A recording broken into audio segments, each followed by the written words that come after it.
welcome to today's video. In today's video, I'll be doing a 2024 election prediction between Richard Ojeda and Dwayne Johnson. This video was suggested to me by, let me go find this, Paul Oakley Phillips, so thank you so much for that, Paul. I wasn't certain about Johnson's ideology, but luckily Paul, explained a lot of it to me, so thank you so much for that. And honestly, Ojeda is also a bit of like a strange candidate. I feel like Ojeda is a bit of like a hit or miss in terms of like his strength with a lot of demographics. I feel like a lot of the time he's either like really strong or really weak, which is kind of weird with like a lot of demographics. But whatever, going through, labeling these safe states. Okay, for Ojeda, he gets Colorado, New Mexico, Virginia, Maine at large, Maine second, in Minnesota likely. Johnson gets Louisiana, Mississippi, South Carolina, Alabama safe, and Alaska likely. So in Colorado, I think that Ojeda gets less. I think he struggles with white liberal voters, and I think he struggles in the suburbs. I think Johnson does get less white rural turnout, though. In Mexico, I think that Ojeda is pretty good with Hispanic and Latino voters, or pretty well, and he does, I think, pretty well with oil workers. I think that in Virginia, I think he does pretty well with the black vote, and I think he struggles in the D.C. suburbs. I think that Johnson struggles with white rural voters. Maine at large, I think he's well enough with the white rural college-educated vote, and a lot of, and honestly, I think he also does, I think he does very, very well in Maine second, which probably gives him the victory. I don't know that he would do particularly well in Maine's first, and if Maine's second voted the way it typically did, I think that would maybe be problematic for him, but I think he would do pretty well in Maine's second. Minnesota, I think that he struggles with white liberal voters, so I think he does pretty well with the white working class. Johnson gets less white rural turnout.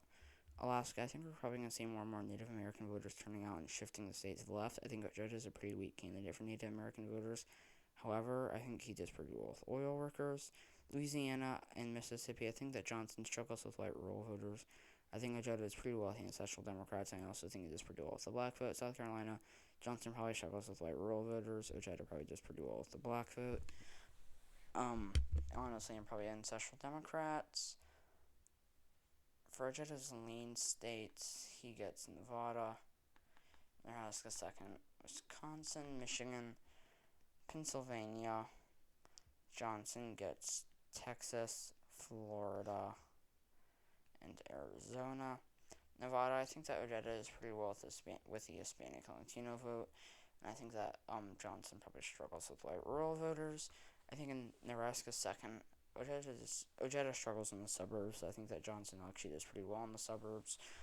This could legitimately go to Johnson. Wisconsin, Michigan, Pennsylvania. Wisconsin voting farthest to the right, Michigan voting farthest left, Pennsylvania voting in the middle probably. Ojeda does pretty well with the black vote, does pretty well with the Hispanic and Latino vote, struggles with suburbanites.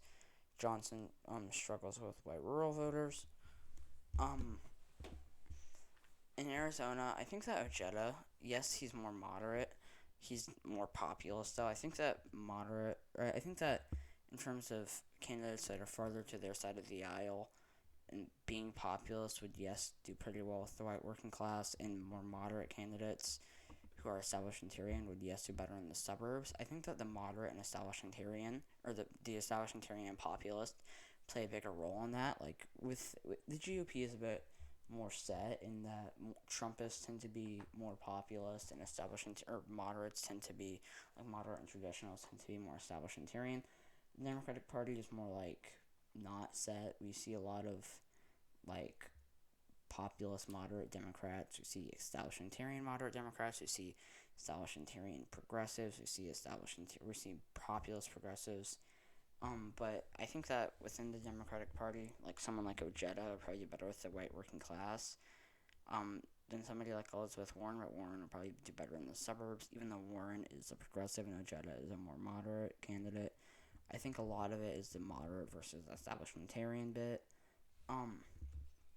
I think that Ojeda probably struggles in the traditionally conservative suburbs, although he probably does pretty well with Hispanic and Latino voters. Texas, I think Johnson gets lost white rural turnout. Ojeda does pretty well with the black vote. Struggles in the suburbs, and probably does pretty well with the Hispanic and Latino vote. Florida, I think that Ojeda does meh with Hispanic and Latino voters. I think he struggles in the suburbs and probably struggles with older white voters. For Ojeda's tilt states, I'm going to give him Iowa, Ohio, North Carolina, Georgia, and New Hampshire. New Hampshire could actually go to Johnson. Iowa, I think he does pretty well with Obama to Trump voters, and Johnson gets less white rural turnout. Ohio, I think that he does pretty well with the black vote, pretty well with the white working class, and Johnson probably gets less white rural turnout, though Johnson probably does do pretty well in the suburbs. North Carolina, I think that Ojeda does pretty well with the black vote and does pretty well with the white working class. In Georgia, I think that honestly also Johnson struggles with white rural voters. Georgia, Johnson struggles with white rural voters. I think Ojeda probably does pretty well with the black vote. So yeah, thank you guys so much for watching this video. If you enjoyed it, please do like below. Stay tuned for my next video. Subscribe to my channel if you haven't already. Please comment your suggestions down below.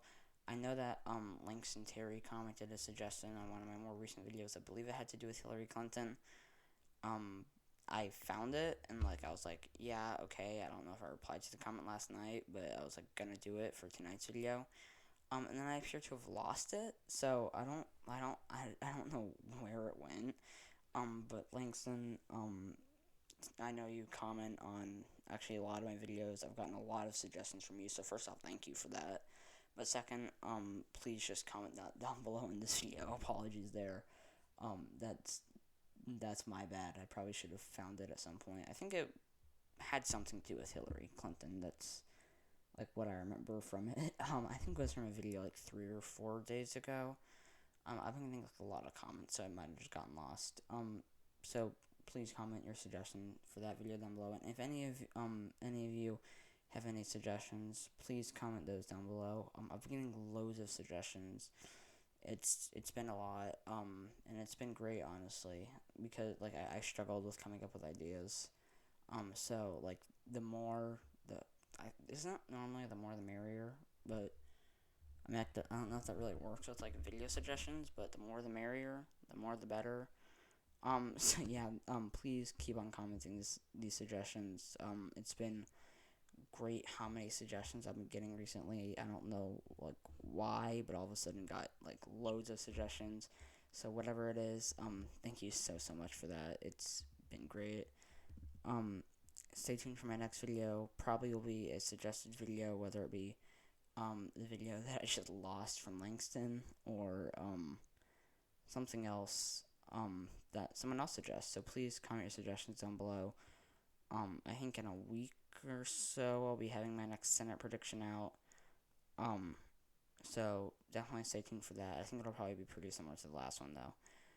So anyways, yeah, hope to see you all in my next video. Bye.